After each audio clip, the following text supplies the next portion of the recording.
जब आपको मालूम ना हो कि क्या कहना है तो किसी को तसल्ली कैसे दी जाए। क्या हो अगर सबसे बड़ी तसल्ली जो आप दे सकते हैं वो ना नसीहत हो, ना जवाब और ना ही अल्फाज।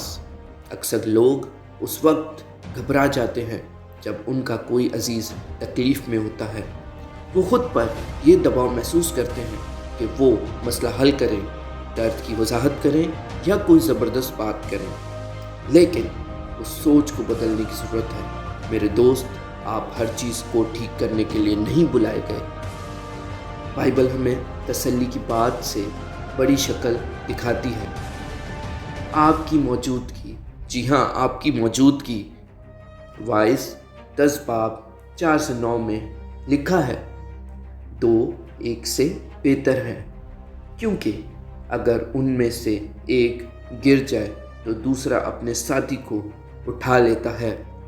गौर करें, ये नहीं कहा गया कि वो नसीहत करे या हदायत दे, बल्कि ये कहा गया है कि वो मौजूद होगा।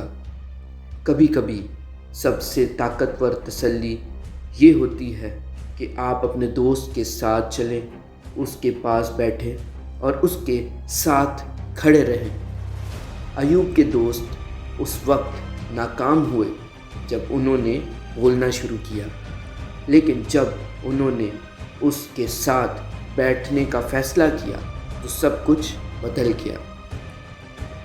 अयूब 2:13 में लिखा है, बस वो उसके साथ ज़मीन पर बैठे रहे और किसी ने एक लफ्ज़ भी ना कहा।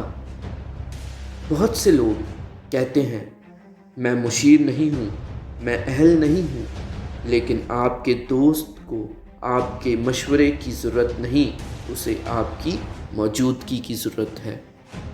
मौजूदगी में ताकत होती है। खुदा अक्सर लोगों को उस शख्स के ज़रिए तसल्ली देता है जो बस वहीं ठहरा रहता है।